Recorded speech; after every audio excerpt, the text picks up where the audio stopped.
Hello friends, नमस्कार मित्रों, स्वागत है आपका के ऑनलाइन एजुकेशन के इस प्लेटफॉर्म पर। साथियों, अपने आज के इस वीडियो में हम बात करने जा रहे हैं आधुनिक इतिहास मॉडर्न हिस्ट्री के विषय में। और आज हम अपने इस वीडियो में बात करेंगे अंग्रेजों ने किस प्रकार से भारत में अपने साम्राज्य का विस्तार किया और किस तरीके से अपने शासन को स्थापित करते हुए उन्होंने अपना प्रभुत्व स्थापित किया। हम अपने पिछले वीडियो में भी इसी की बात कर रहे थे, उसी को आज हम आगे बढ़ाएंगे। और आज हम फोकस करने जा रहे हैं आंग्ल मैसूर युद्ध के विषय में, और हम उन सभी कारणों को देखेंगे कि किस प्रकार से अंग्रेजों ने मैसूर पर अपना प्रभुत्व स्थापित किया और विजय प्राप्त की, और यहाँ की राजनीति पर उसका क्या प्रभाव पड़ा। इन सभी घटनाओं को हम बहुत ही विस्तार से देखेंगे। तो आइए शुरू करते हैं अपना आज का टॉपिक, और फिर से आपका स्वागत है के ऑनलाइन एजुकेशन के इस प्लेटफॉर्म पर। दोस्तों, जैसा कि यहाँ पे आप देख पा रहे हैं कि अंग्रेजों के साम्राज्य विस्तार के कुछ प्रमुख स्तंभ थे, जैसे Karnataka war, Bengal victory, regulating acts, Mysore war और मराठा वॉर। जिसमें से कर्नाटक वॉर के विषय में हमने देखा था कि किस तरीके से अंग्रेजों ने फ्रांसीसियों को पराजित किया और उसके बाद में वो एक यहाँ पर अकेली शक्ति बनकर उभरे, जिसके बाद उन्होंने यहाँ पर अपने साम्राज्य विस्तार को आगे बढ़ाना शुरू किया था। उसके बाद बंगाल विक्ट्री के विषय में हमने देखा था कि किस तरीके से प्लासी और बक्सर के युद्ध के बाद अंग्रेज एक व्यावसायिक शक्ति से, एक व्यापारिक शक्ति से एक राजनीतिक शक्ति में परिवर्तित हो गए। उसके बाद में कुछ हमने रेगुलेटिंग एक्ट्स की भी बात की थी, जिसमें हमने देखा था कि कंपनी ने अपने साम्राज्य विस्तार को, अपने शासन को सुदृढ़ करने के लिए कुछ एक्ट्स लाए थे और इसके द्वारा कुछ नियम कानून गठित करने का प्रयास भी किया था। यहाँ तक की सारी घटनाओं को हम देख चुके हैं। आज हम जो बात करने जा रहे हैं वह है मैसूर का, और हम देखेंगे किस तरीके से मैसूर के युद्ध के द्वारा अंग्रेजों ने साउथ इंडिया, दक्षिण भारत में अपना प्रभुत्व स्थापित किया। तो आइए शुरू करते हैं अपना आज का वीडियो हम।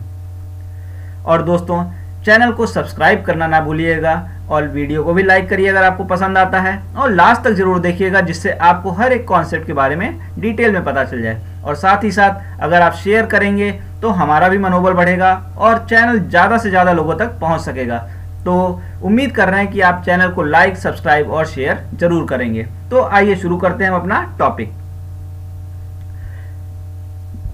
दोस्तों, हम सबसे पहले हमेशा की तरह कुछ क्वेश्चंस को देखते हैं, जिससे हमको ये आइडिया लगे कि एग्जाम में किस प्रकार के सिंपल क्वेश्चन पूछे जाते हैं।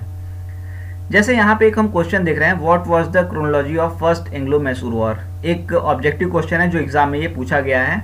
बहुत ही आसान सा क्वेश्चन है, जब हम डिटेल में पढ़ लेंगे तो आप इसका आंसर तुरंत दे सकते होंगे। इसी तरीके से एक हमारा और क्वेश्चन है, who was the British governor general during the first Anglo Mysore war. इसका भी आंसर अभी हम देख लेंगे। एक और क्वेश्चन है, who was the British governor general during the second Anglo Mysore war. तो इससे आपको ये आइडिया लग रहा है इन तीनों क्वेश्चनों से कि आपको एक तो टाइम ड्यूरेशन याद रखना है, साथ ही साथ कौन से ब्रिटिश गवर्नर जनरल थे उस समय, इसको आपको याद रखना होगा। साथ ही अगर हम सब्जेक्टिव क्वेश्चन की जैसे अगर हम बात करते हैं तो यहीं पर एक सिंपल सा क्वेश्चन, जैसे बक्सर और प्लासी के युद्ध के सिग्निफिकेंस की बात थी, यहाँ पर मैसूर वॉर के सिग्निफिकेंस पूछ लिया जाएगा। तो आपको सब्जेक्टिव आंसर लिखना पड़ जाएगा, 150 वर्ड्स में लिखना पड़ सकता है, 250 वर्ड्स में लिखना पड़ सकता है। तो आपको उन सभी परिस्थितियों को, किस कारण से ये युद्ध हुए, इनकी इंपॉर्टेंस क्या थी, मैसूर का अंग्रेजों के लिए क्या महत्व था, आपको सब कुछ डिटेल में पता होना चाहिए। तभी आप एक प्रॉपर इंट्रोडक्शन, एक प्रॉपर मेन बॉडी और प्रॉपर कंक्लूजन दे सकते हैं। इसीलिए सबसे पहले मैं क्वेश्चंस को दिखाता हूं, जिससे आपका एक माइंड मैप बन जाए कि आपको किस डायरेक्शन में आगे बढ़ना है। कुछ क्वेश्चंस और भी हैं, अभी हम डिस्कस करेंगे इनको। तो आइए शुरू करते हैं हम अपना टॉपिक। दोस्तों, जैसा कि हम जानते ही हैं कि बक्सर के युद्ध के बाद में अंग्रेज एक व्यापारिक शक्ति से एक राजनीतिक शक्ति में परिवर्तित हो गए, और बक्सर के युद्ध के बाद में उन्हें खूब ढेर सारा धन भी प्राप्त हुआ। क्या हुआ? खूब ढेर सारा उन्हें धन प्राप्त हुआ, जिसका उन्होंने प्रयोग जो किया वो साम्राज्य विस्तार के लिए किया, और अब अंग्रेजों का बंगाल पर नियंत्रण स्थापित हो चुका था। ये हमने देख लिया था, और हमने ये भी देखा था कि ऑलमोस्ट 60% जो निर्यात हुआ करता था वो बंगाल से ही था। यूरोपीय शक्तियों को, यूरोपीय देशों को जो निर्यात था वो 60% ऑलमोस्ट बंगाल से ही था।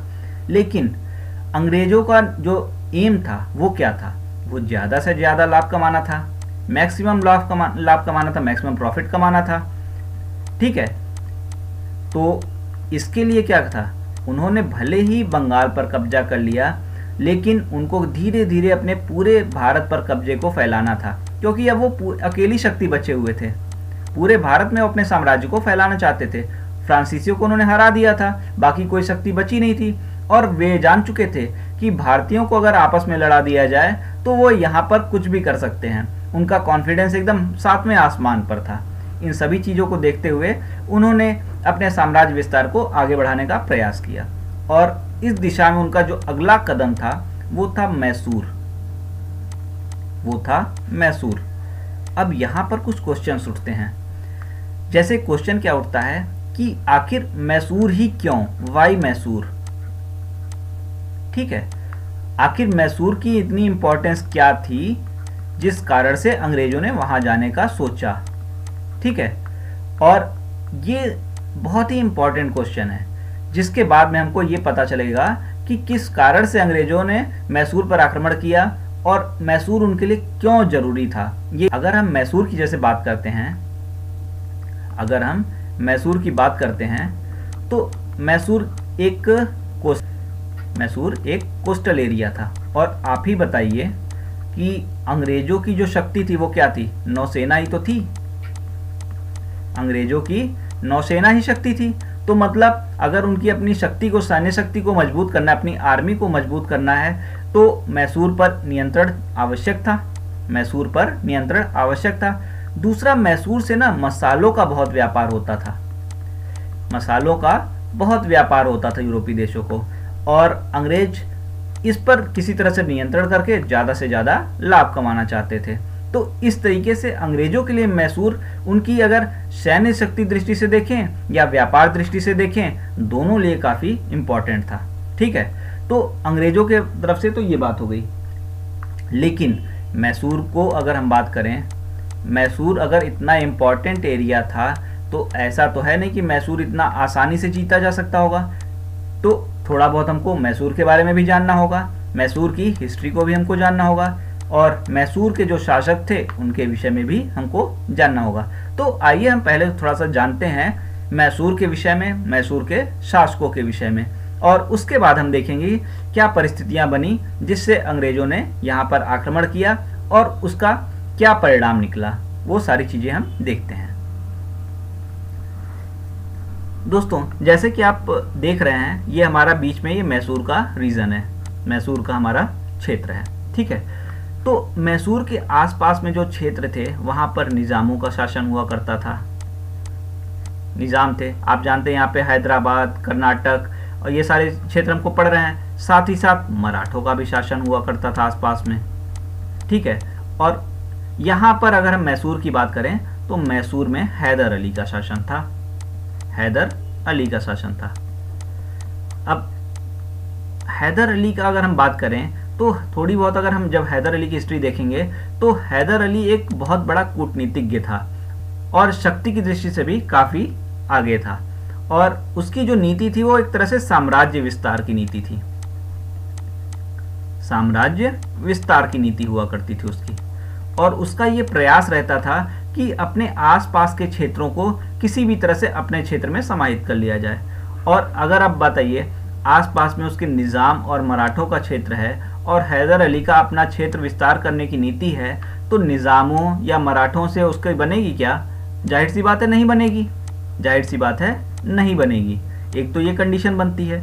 ठीक है, दूसरी बात, मैसूर की खुद की इंपॉर्टेंस की अगर हम बात करें तो हमने देख ही लिया कि एक ऐसा क्षेत्र, मालाबार तट के पास का ऐसा क्षेत्र था जहां से व्यापार बहुत आसानी से हो सकता था, ट्रेड के लिए बहुत ही इंपॉर्टेंट था। साथ ही साथ सैन्य दृष्टि से भी काफ़ी इंपॉर्टेंट था, तो इसकी एक अपनी सिग्निफिकेंस थी। इस तरीके से अंग्रेजों ने जब सोचा कि हमको यहाँ पर आक्रमण करना चाहिए, यहाँ पर विस्तार करना चाहिए, तो अंग्रेज तो इसी मौके की तलाश में रहते थे ना कि जहाँ पर दिखे कि भारतीय शक्तियों में विवाद है, उस विवाद का फायदा उठाओ और अपना काम निकालते चलो। तो उन्होंने क्या किया, अंग्रेजों ने निजाम और मराठों, इनको आपस में मिला लिया, अपने साइड में कर लिया। ठीक है, और दो पार्टी बन गई। एक तरफ से, एक तरफ आ गया हैदर अली, एक तरफ कौन आ गया? हैदर अली, और दूसरी तरफ कौन हो गया? अंग्रेज, साथ ही साथ मराठा और निज़ाम। तो इस तरीके से दो युद्ध का मैदान तैयार हो गया। खेल का मैदान कह लीजिए, युद्ध का मैदान कह लीजिए, जो भी कहना चाहिए आप, तैयार हो गया। ठीक है, तो इसी के बारे में हम देखेंगे और थोड़ा बहुत हम ये भी जानने का प्रयास करेंगे कि हैदर अली का क्या इतिहास था, हैदर अली की क्या कहानी थी। हिस्ट्री आखिरकार कहानी ही तो है, उसको भी हम देखते हैं। देखिए, अगर हम जैसे कि बात करते हैं मैसूर की, तो मैसूर में एक समय था कि जब विजयनगर साम्राज्य का 1565 में धीरे धीरे डिक्लाइन हो रहा था। 1565 में जब विजयनगर साम्राज्य का डिक्लाइन हो रहा था, तो वहां पर एक वाड्यार वंश का उदय हुआ। ठीक है, और इसी वाड्यार वंश की एक सेना में हुआ करता था हैदर अली, एक सिपाही की तरह से। हैदर अली एक सिपाही की तरह से इस सेना में हुआ करता था। ठीक है, और उसकी वीरता से प्रभावित होकर धीरे धीरे उसको सूबेदार का पद दे दिया गया। उसको सूबेदार का पद दे दिया गया। और फर्दर एक ऐसी कंडीशन आई, एक बालक को राजा बनाना पड़ा। क्या हुआ? बालक को राजा बनाना पड़ा। ठीक है, और बालक का राजा बनाना, बालक का नाम था कृष्ण राजा। कृष्ण राजा, ठीक है, उसको राजा बनाना पड़ा। तो क्या हुआ कि उसको राजा तो बना दिया गया, लेकिन धीरे धीरे क्या हुआ कि जो वाड्यार वंश की शक्ति थी वो डिक्लाइन करने लगी। वो डिक्लाइन करने लगी। तो यहां तो वाड्यार वंश की शक्ति डिक्लाइन कर रही थी, लेकिन हैदर अली का जो विस्तार था वो होता ही जा रहा था। हैदर अली का विस्तार होता ही जा रहा था। वो अपनी वीरता से सबको प्रभावित करता जा रहा था और धीरे धीरे उसने कमांडर इन चीफ की पोस्ट हासिल कर ली। धीरे धीरे उसने कमांडर इन चीफ की पोस्ट हासिल कर ली। और 1759 में जब एक बालक का शासन था, तो उसकी माता ने क्या कहा, उसके लिए एक संरक्षक तलाश करना शुरू किया। एक संरक्षक तलाश करना शुरू किया। हम देख चुके हैं जैसे अकबर के समय में भी ऐसे संरक्षक की बात हुई थी। ठीक है, तो वैसे यहाँ पे भी संरक्षक की तलाश हुई।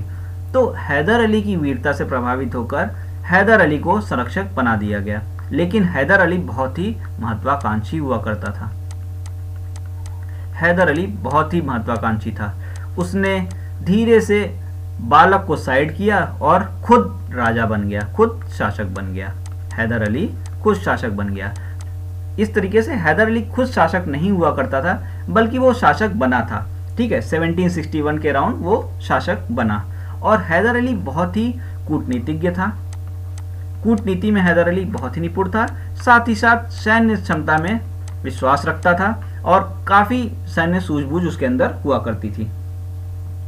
तो इस तरीके से ये तो हैदर अली की बात हो जाती है। आगे हम बढ़ते हैं। इसके बाद में हम थोड़ा सा अंग्रेजों की बात करते हैं। देखिए, अंग्रेजों ने क्या किया था, बंगाल पर अपना साम्राज्य स्थापित कर लिया था। बंगाल पर उन्होंने अपनी विजय प्राप्त कर ली थी, जिसके बाद में उन्हें यह समझ में आ गया था कि वो अब पूरे भारत पे एक तरह से अपना कब्जा कर सकते हैं। आखिर बंगाल में उन्होंने बक्सर के युद्ध में मुगल बादशाह को भी हरा दिया था। मुगल बादशाह को हराया, साथ ही साथ अवध के नवाब को भी पराजित किया और बंगाल के नवाब को भी पराजित किया। तो इन तीन बड़ी सेनाओं को पराजित करने के बाद में उनका कॉन्फिडेंस तो भाई सातवें आसमान पे था। उनको लगने लगा कि अब वो कुछ भी कर सकते हैं और वो चल पड़े मैसूर की तरफ। और मैसूर में उन्होंने सबसे पहले क्या किया, निजामों और मराठों को अपनी ओर मिला लिया। निजामों और मराठों को अपनी ओर मिला लिया। अब तो इस तरीके से यहां से युद्ध की शुरुआत हो जाती है। अगर हम मैसूर युद्ध की बात करते हैं तो मैसूर के कुल 4 युद्ध होते हैं। मैसूर युद्ध के कुल 4 युद्ध हुए और इन चारों युद्धों के हम परिणाम को देखेंगे। तो फर्स्ट वॉर में क्या हुआ कि शुरुआत में तो अंग्रेजों को काफी सफलता मिली और धीरे धीरे हैदर अली ने अपनी कूटनीति का परिचय दिया और अपनी सूझबूझ से उसने मराठों और निजामों को अलग कर दिया अंग्रेजों से। मराठों और निजाम को अंग्रेजों से अलग कर दिया। उसने मराठों को धन का प्रलोभन दिया और निजामों को क्षेत्र देने का वादा किया और इस तरीके से उसने क्या किया, इन्हें अलग कर दिया। और उसके बाद में क्या हुआ, अंग्रेज अकेले पड़ गए। उसके बाद में अंग्रेज, ब्रिटिशर्स अकेले पड़ गए। और जब ब्रिटिशर्स अकेले पड़ गए तो हैदर अली ने उन्हें पराजित कर दिया। हैदर अली ने उन्हें पराजित कर दिया। कहाँ अंग्रेज हरा कर आए थे एक 3 बड़ी सेनाओं को, और यहाँ पर हैदर अली ने उन्हें पराजित कर दिया, जिससे अंग्रेज क्या हुए, बहुत शर्मसार हुए और उनको एक संधि करनी पड़ी, मद्रास की संधि। मद्रास की संधि, और इस मद्रास की संधि की शर्तें हैदर अली ने स्वयं लिखा। जैसा कि आप फिगर में देख पा रहे हैं, हैदर अली ने अंग्रेजों को यहाँ पर दौड़ा दौड़ा के मारा और उन्हें पराजित करके भगा दिया। और मद्रास की इस संधि में ये तय हुआ कि जब भी कोई मैसूर पर आक्रमण करता है तो अंग्रेज उसकी सहायता करेंगे, और साथ ही साथ जो एक दूसरे के क्षेत्र थे वो वापस कर दिए गए। तो इस तरीके से फर्स्ट वॉर समाप्त हो गया। और फर्स्ट वॉर में जो विजयी रहा वो हैदर अली रहा। और किस संधि से ये समाप्त हुआ, मद्रास की संधि से समाप्त हुआ। अब जो हमारा थोड़ा सा राइटअप था हम उसको पढ़ लेते हैं। देखिए, मैसूर की साम्राज्यवादी नीतियां हुआ करती थी, साथ ही साथ मैसूर का तटीय मालाबार क्षेत्र जो था वो स्ट्रेटेजिक दृष्टिकोण से नौसेना के लिए अच्छा बंदरगाह था। साथ ही साथ बेहतरीन मसाला उत्पादक क्षेत्र भी हुआ करता था। मैसूर की वाणिज्यिकवादी जो नीति हुआ करती थी और व्यापारिक प्रतिस्पर्धा भी स्थापित करना चाह रहे थे वे। मैसूर की साथ ही साथ फ्रांसीसियों से भी निकटता थी, और आप जानते ही हैं कि जहां पर फ्रांसीसियों से निकटता जिस क्षेत्र की होगी, जिस राज्य की होगी, उसके घोर विरोधी बन जाते थे कौन, अंग्रेज बन जाते थे। पूरे विश्व में यही हाल था कि फ्रांसीसियों और अंग्रेजों में घोर दुश्मनी हुआ करती थी। उनके बीच में सीधा 36 का ही आंकड़ा हुआ करता था। ठीक, ये सारी बातें हमने कर ली। उसके बाद में अगर हम जैसे बात करते हैं, हैदर अली की हमने बात की, started his career as a soldier in Mysore army, और धीरे धीरे वो क्या हुआ, कमांडर इन चीफ बन गया। और फिर वो क्या हुआ, कृष्ण राजा के समय में रूलर ऑफ मैसूर जो था उसका संरक्षक बना, और उसके बाद में उसने शासन अपने हाथों में ले लिया। ये सारी चीजें हमने बात कर ली। उसी का राइटअप भी है, आप इसके पीडीएफ प्रिंट आउट निकाल के उसको पढ़ भी सकते हैं। ठीक है, साथ ही साथ रनिंग नोट भी बना सकते हैं। In 1769, the Treaty of Madras was signed, which brought an end of the war. और साथ ही साथ क्या हुआ, एक दूसरे के जो क्षेत्र थे, the conquered territories were restored to each other. It was also agreed upon they would help each other in case of foreign attack. तो ये परिस्थिति हुई और इसके साथ में पहला युद्ध समाप्त हो गया। और यहाँ पर एक बात नोट करने की है, वो ये है कि इस समय गवर्नर कौन था, अंग्रेजों के गवर्नर कौन हुआ करता था। तो इस समय अंग्रेजों की तरफ से गवर्नर हुआ करता था क्लाइव। और ये पहली बार था जब यहाँ का कोई राजा, यहाँ के किसी शासक ने अंग्रेजों को पराजित किया था, और पहली और आखिरी बार आप कह सकते हैं, क्योंकि इसके बाद अंग्रेज भारत में फिर पराजित नहीं हुए। ठीक है, तो यहाँ तक ही तो कहानी हो जाती है। अब हम आगे बढ़ते हैं। प्रथम आंग्ल मैसूर युद्ध में प्रारंभ में हैदर अली के विरुद्ध मराठे निजाम अंग्रेजों ने त्रिगुट स्थापित किया, परंतु इसी बीच हैदर अली ने अपनी कूटनीति से निजाम तथा मराठों को अंग्रेजों से अलग कर दिया तथा अंग्रेजों पर घातक प्रहार किया। फाइनली 1769 में मद्रास की संधि के द्वारा युद्ध की समाप्ति हुई, जिसकी शर्तें हैदर अली ने लिखवाई।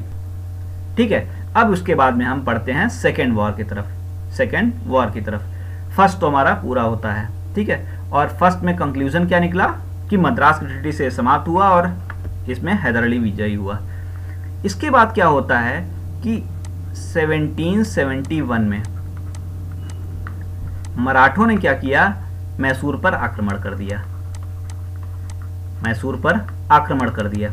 अब आप बताइए कि मद्रास की जो ट्रीटी थी उसके अनुसार क्या था कि यदि कोई अटैक करता है मैसूर पर तो अंग्रेज उसकी सहायता करेंगे, लेकिन यहाँ पर क्या हुआ कि जब मैसूर पर आक्रमण किया गया उस समय अंग्रेजों ने सहायता नहीं की, जिससे हैदर अली काफी नाराज हो गया।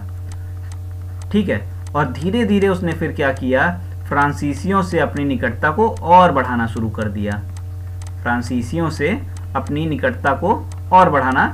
दिया, और साथ ही साथ अपनी सैन्य शक्ति को भी और मजबूत करने लगा। ठीक है, तो इसी बीच अगर आपको याद हो वर्ल्ड हिस्ट्री में, तो 1776 में अमेरिकन रिवॉल्यूशन, अमेरिकन क्रांति भी तो हुई ना, जहां पर वैसे तो अमेरिकन क्रांति थी लेकिन इनडायरेक्टली कौन सामने आ गया था, फ्रांस और ब्रिटिशर्स, ये आपस में एक दूसरे के सामने आ गए थे। और इसी के जस्ट बाद फ्रेंच रिवॉल्यूशन भी स्टार्ट हो गया था 1779 से होते हुए, फिर 1789 तक अलग फेज में आगे गया। तो इसी समय यहाँ पर फ्रेंच रिवॉल्यूशन भी स्टार्ट हो गया। ठीक है, तो इस तरीके से क्या हुआ कि जब ये यहाँ पर फ्रांस और ब्रिटिशर्स में जब युद्ध स्टार्ट हो गया तो उसका इम्पैक्ट भारत पर आना स्वाभाविक था, इम्पैक्ट उसका इंडिया पर आना स्वाभाविक था। अंग्रेज हमेशा ये चाहते थे कि किसी तरीके से मैसूर पर नियंत्रण स्थापित कर लिया जाए। ठीक है, और यहीं पर एक क्षेत्र हुआ करता था माहे नाम से, यहीं पर एक क्षेत्र हुआ करता था माहे नाम से, जिस पर मैसूर हमेशा अपना आधिपत्य समझता था। ठीक है, वैसे तो ये फ्रांसीसियों का था, लेकिन फ्रांसीसी इसको एक तरह से मैसूर के अंडर रहते हुए इस पर अपना शासन करते थे। लेकिन अंग्रेजों ने क्या किया, अंग्रेजों ने माहे पर अटैक कर दिया, माहे पर आक्रमण कर दिया।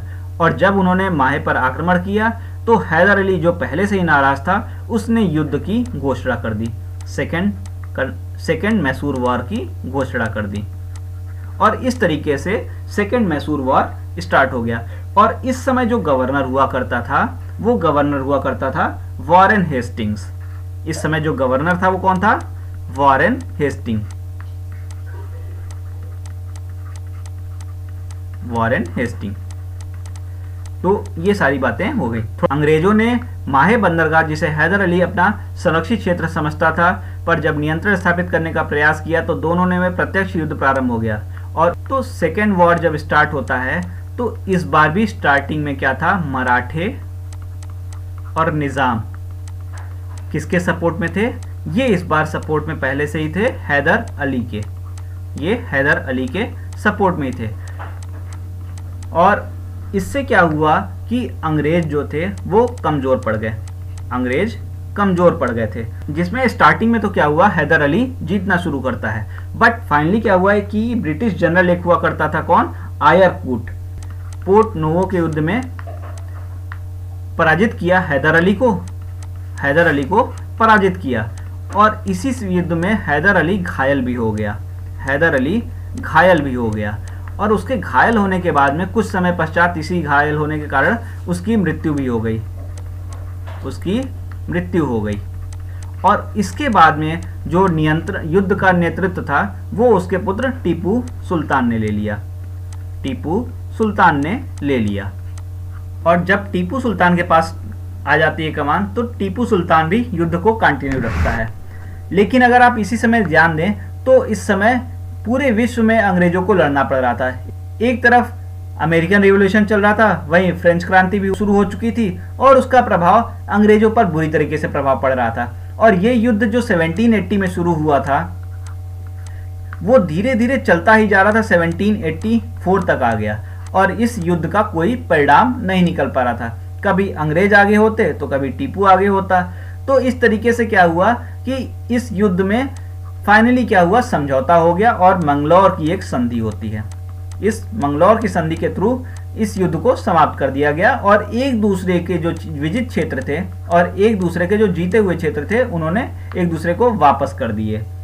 ना तुम जीते ना मैं हारा, इसके साथ में ये युद्ध समाप्त हो गया। ठीक है, लेकिन अंग्रेजों ने बंगाल विजय के बाद में जिस तरीके से सोचा था कि हम बहुत आसानी से अपना साम्राज्य विस्तार कर लेंगे, वो अब ऐसा नहीं हो रहा था। और अंग्रेज अब ये जान चुके थे कि सिर्फ युद्ध से नहीं बल्कि और भी नीतियों का पालन हमें करना होगा जिससे हम यहाँ पर अपने साम्राज्य का विस्तार आसानी से कर सकें। क्योंकि पहले युद्ध में उन्हें पराजय का सामना करना पड़ा और दूसरा युद्ध जो इतने लंबे समय तक चला उसमें भी उनको कोई खास सफलता नहीं मिल पाई थी। ठीक है, देखिए वही चीजें यहाँ पर हैं। The Marathas attacked Mysore in 1771 but the Britishers refused to honor the Treaty of Madras and did not give support to Hyder Ali. As a result, Hyder Ali territories were taken by Marathas and he had to buy peace with Marathas for the sum of 36 lakh. और उसके बाद में the angered Hyder Ali who started hating the Britishers. When English attacked Mahe, a French position under Hyder Ali domination, he declared war on the English in 1780. Hyder Ali again forged an alliance with Nizam and Marathas and defeated the Britishers force in Arcot. मतलब पहले तो क्या हुआ कि इस युद्ध में ये विजयी कौन हो रहा था, काट के युद्ध में हैदर अली विजयी हुआ, लेकिन शीघ्र ही क्या हुआ, हैदर अली को पराजित किया एयरकोर्ट ने और वो घायल हो गया था। उसके बाद 1782 में हैदर अली की मृत्यु हो जाती है। Hyder Ali died in 1782 and the war was continued by his son Tipu Sultan. Third और फोर्थ वॉर लड़ा गया वो टीपू सुल्तान से लड़ा गया। तो हम थोड़ा सा टीपू सुल्तान के विषय में भी जान लेते हैं। तो अगर हम जैसे टीपू सुल्तान की बात करते हैं तो टीपू सुल्तान को अगर हम कहें तो वो एक विजनरी रूलर हुआ करता था। हालांकि आज के समय में अगर हम देखें तो काफी विवाद होता है, लेकिन विजनरी रूलर हुआ करता था वो, ठीक है। और उसने फ्रांसीसियों से अपनी घनिष्ठ मित्रता बना रखी थी। वो फ्रेंच रिवॉल्यूशन से काफी प्रभावित भी था। जिस तरीके से हम जानते ही, हमने पॉलिटी में भी पढ़ा हुआ है कि लिबर्टी फ्रेंच क्रांति का एक महत्वपूर्ण मुद्दा था, एक महत्वपूर्ण कॉन्सेप्ट था। इससे वो बहुत प्रभावित था और उसने एक लिबर्टी ट्री भी प्लांट किया। टीपू ने एक लिबर्टी ट्री भी प्लांट किया हुआ था। साथ ही साथ उसने अपना नेवल कमर्शियल बोर्ड भी स्थापित किया था। और जिस तरीके से अंग्रेज जो अपना मसालों का व्यापार वगैरह करना चाहते थे ना, इस चीज को उसने भी समझा और धीरे धीरे उसने अपना एक कमर्शियल बोर्ड स्थापित करते हुए ये प्रयास किया कि वो भी आसपास के जो अन्य देश हैं वहां पे वह खुद स्वयं का व्यापार कर सके, ठीक है। और फ्रांसीसियों की सहायता से उसने अपनी आर्मी को स्ट्रांग किया, अपने आप को एक कोस्टल पावर में परिवर्तित करने का भी प्रयास किया। अब आप बताइए कि अंग्रेज कहां पर चाहते थे विजय प्राप्त करना चाहते थे? मैसूर पर, ठीक है। लेकिन यहां पर टीपू तो एक तरह से उनके जो सबसे बड़े शत्रु फ्रेंच, उनका घनिष्ठ मित्र बन बैठा, लिबर्टी का पौधा लगा रहा है और मसालों का व्यापार और जो सैन्य शक्ति जो अंग्रेज चाहते थे उसमें भी टीपू आगे बढ़ने लगा। तो क्या टीपू को अंग्रेज पसंद करेंगे? कतई नहीं करेंगे। और वही हुआ। धीरे धीरे अंग्रेजों ने क्या किया, जो मराठे और निजाम थे उनको अपने साइड में कर लिया, ठीक है। और इसी बीच में क्या हुआ कि 1789 में एक समस्या उत्पन्न हो जाती है। 1789 में एक समस्या उत्पन्न हो जाती है और वो समस्या क्या होती है? कोचीन राज्य की। इस कोचीन राज्य की अगर हम बात करते हैं तो कोचीन राज्य को टीपू अपना क्षेत्र मानता था, लेकिन त्रावणकोर जो एक अन्य राज्य हुआ करता था, इसकी अंग्रेजों से मित्रता थी त्रावणकोर की, वो कोचीन को अपने क्षेत्र में मानता था। और इस बीच में इन दोनों में हो गया विवाद और अंग्रेज तो हमेशा विवाद की तलाश में ही रहा करते थे। अंग्रेजों ने अपनी मित्रता को निभाते हुए त्रावणकोर की जगह वो टीपू वर्सेस में हो गए। अंग्रेजों ने अपनी मित्रता निभाते हुए टीपू के अगेंस्ट खड़े हो गए अंग्रेज, और टीपू और अंग्रेजों में एक युद्ध की शुरुआत हो गई 1790 में और ये थर्ड मैसूर वॉर बन गया। और इस मैसूर वॉर में क्या रहा कि एक खास बात हुई। इस मैसूर वॉर में खास बात यह हुई कि अंग्रेजों ने धीरे धीरे से क्या हुआ था, निजामों को और मराठों को अपने साइड में कर लिया। भले ही टीपू बहुत शक्तिशाली था, लेकिन वो उतना बड़ा कूटनीतिज्ञ नहीं था जितना बड़ा उसका पिता हैदर अली हुआ करता था। और हैदर अली को और इस कारण से निजामों और मराठों को वो तोड़ नहीं सका और ये अंग्रेजों के साथ में रहे। और इस तीन बड़ी सेना के विरुद्ध टीपू ने युद्ध तो लड़ा, लेकिन अंततः उसकी पराजय हुई और श्रीरंगपट्टम की संधि के द्वारा यह युद्ध समाप्त हुआ।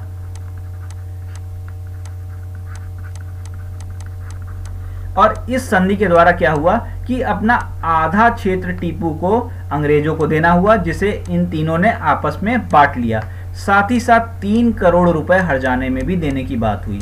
और अगर वो हर्जाना टीपू नहीं देगा तो तब तक के लिए क्या किया गया कि टीपू के बच्चों को अंग्रेज अपने साथ में लेते गए, ठीक है। तो इस तरीके से थर्ड वॉर जो समाप्त हुआ वो श्रीरंगपट्टनम की संधि के द्वारा समाप्त हो गया।